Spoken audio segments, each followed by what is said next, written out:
Halo, balik lagi di PATV Show, ngobrol sering tapi nggak bikin boring. Apalagi kali ini aku benar-benar mau kasih banyak tips banget nih buat pemirsa tentunya di PATV Show kali ini.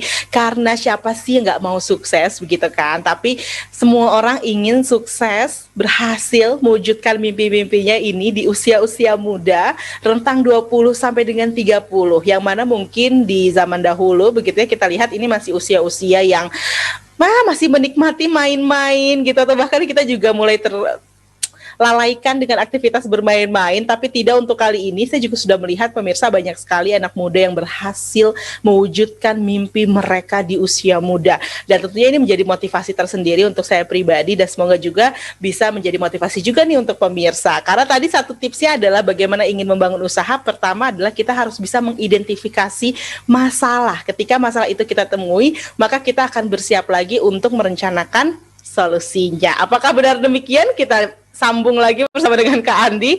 Halo Kak Andi. Iya, halo Kak Irma.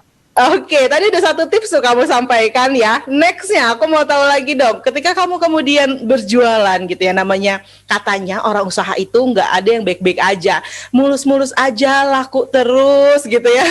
Katanya akan selalu ada tantangan-tantangan. Nah, ada nggak tantangan yang kamu hadapi selama kamu membangun usaha itu sendiri? Kalau tantangan banyak banget sih Kak Irma sebenarnya. Tapi yang paling penting itu ketika kita memulai satu usaha itu adalah konsistensi kita di awal.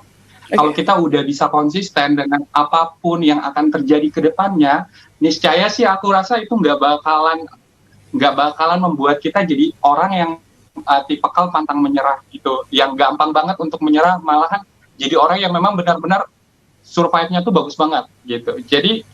Jadi yang palingnya adalah konsistensinya aja sih Kak Irma.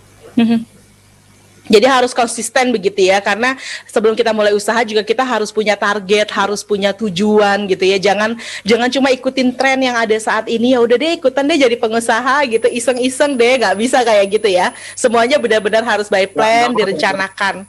Nggak akan nyampe ya. Oke, luar biasa. Nah, Kak Andi, pokoknya nggak bakalan sukses banget juga kalau hanya ikut tren doang Kak Irma. Oke, benar banget. Tapi kemudian kamu memulai usaha 10 tahun yang lalu, ini bagaimana prosesnya sampai kamu bisa punya usaha sendiri, kamu ciptakan sendiri, dan sekarang apa kabar dengan usahamu? Apakah sudah punya karyawan sendiri dan lain sebagainya? Boleh dijelaskan? Oke, jadi berangkat dari kerja serabutan, jualan minyak tanah, bisnis multi level marketing, terus juga ikutan juga ya MLM itu ya. Belajar dari pengalaman gitu ya, jadi nggak apa-apa, banyak banget ilmu yang didapat. Jadi aku bersyukur banget dan berterima kasih banget yang terpenting terhadap pengalaman yang didapat selama kurang lebih 10 tahun terakhir ini. Nah, berangkat dari itu semua Kak Irma, akhirnya saya memutuskan untuk lamar pekerjaan, jadi budak corporate dulu nih. Baik. Lamar di salah satu perusahaan swasta di Kalimantan gitu ya Kak Irma ya.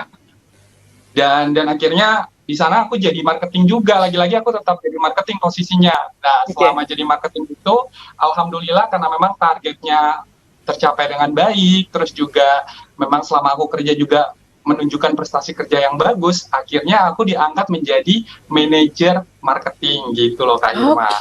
Nah, lalu kamu sudah cukup sampai di sana, nggak puas aja gitu? Nggak puas banget, padahal udah lumayan, finansialnya udah lumayan. Waktu itu di 2013 aku dapat salary itu sekitar 5-6 juta per bulan Kak Irma. Oke, di Kalimantan ya, itu udah cukup lah ya sebenarnya, saat itu udah tinggi. Udah lumayan sih sebenarnya, udah lumayan. Gitu, cuma karena memang nggak tahu ya, mungkin kurang puas atau mungkin pengen untuk lebih bebas lagi, lebih bebas berkreasi tanpa ada yang namanya prosedur-prosedur atau peraturan-peraturan yang mengikat. Akhirnya 3 tahun saya kerja di sana dan saya memutuskan untuk resign gitu loh Kak Irma. Nah, memutuskan resign itu baru kepikiran untuk memulai bisnis, membuat perusahaan sendiri gitu loh Kak Irma, di bidang distributor. Dan alhamdulillah sekarang sih mitra kerja kami ada sekitar 200-an lebih orang Kak Irma. Wow, banyak. sampai dengan detik ini ya. Jadi kalau dibilang mitra kerja itu kayak reseller kami Kak Irma. Jadi ada sekitar 200 orang. Alhamdulillah meskipun COVID-19 juga kemarin juga alhamdulillah target omsetnya juga bisa tercapai dan ya aku bersyukur banget sih.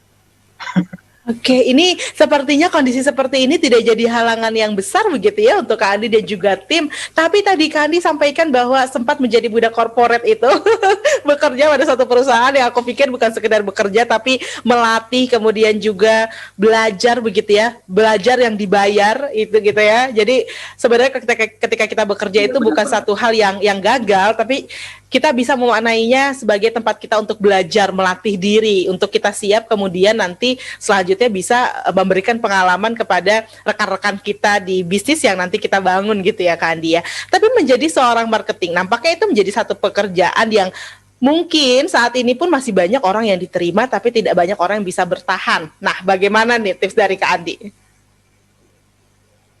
Tipsnya, apapun sebenarnya gini loh Kak Irma, apapun pekerjaan kita, entah kita di posisi marketing pun sekalipun, sebenarnya kita harus punya yang namanya the power of love motivation gitu loh Kak Irma. The power of love motivation, di mana kita bekerja dengan hati, terus mencintai apa yang kita kerjakan dan melakukan pekerjaan kita itu demi orang yang kita cintai Kak Irma. Jadi kalau misalkan kita lakukan itu, apapun kendalanya, apapun masalah tantangan terhadap pekerjaan kita ataupun usaha kita, itu tidak akan membuat kita tuh gampang banget goyah dan gampang banget jadi orang yang mundur gitu. Oke, berarti lagi-lagi ya kita harus punya motivasi itu dulu gitu ya. Karena kalau biasanya kita melakukan sesuatu juga dengan motivasi ya kan. Seperti kita memiliki pasangan pun itu juga motivasi gitu ya. Kita melakukan banyak hal untuk orang yang kita cintai. Gitu kan. Jadi artinya semuanya tuh Irma, kalau kita tahu alasan kenapa kita ingin memulai itu semua, kita punya alasan yang kuat, maka sebenarnya gampang banget untuk kita memulai Kak Irma. Asal kita punya alasan dulu yang kuat. Kenapa sih kita harus berjuang? Kenapa sih saya harus doing something like that gitu loh? Kenapa saya harus lakuin seperti ini lagi? Kalau kita sudah punya kekuatan itu yang dari motivasi kita itu, karena maka saya sangat yakin dan percaya bahwa orang-orang yang bisa sukses sampai saat ini pun juga karena level motivasi mereka itu bisa terjaga dengan baik. Gitu. Jadi ini harus banget.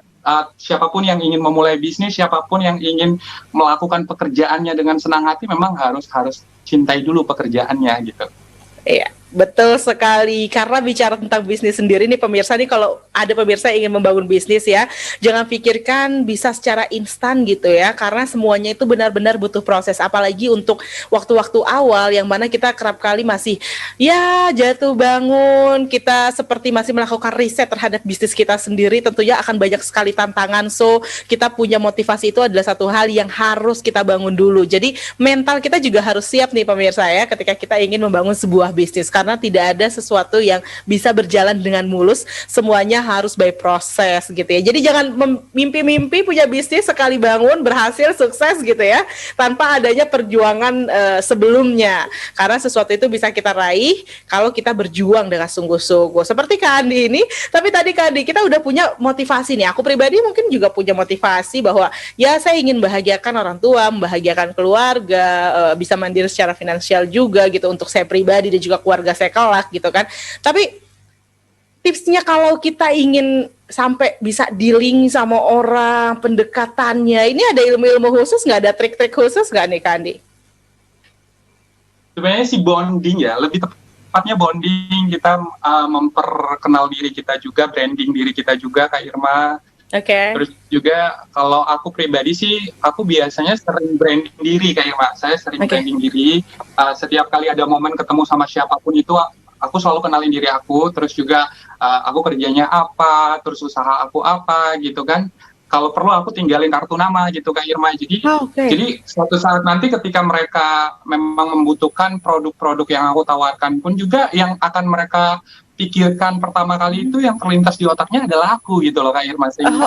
Gampang banget untuk ngechat atau mungkin nanti hubungin aku lagi gitu. Jadi branding diri itu penting banget ya. Di awal-awal. Penting banget gitu, apalagi kalau usaha kita masih baru kan. Iya. Kalau masih baru itu penting banget untuk memperkenalkan dulu, karena orang sebenarnya bukannya mereka nggak mau beli atau mereka nggak mau nanya, tapi mereka nggak tahu gitu ya Kandi ya. Ya, benar banget. Mereka nggak tahu harus beli sama siapa gitu. Nah, itulah gunanya branding diri, biar mereka tahu nih kira-kira keunggulan ketika beli sama kita tuh apa gitu loh.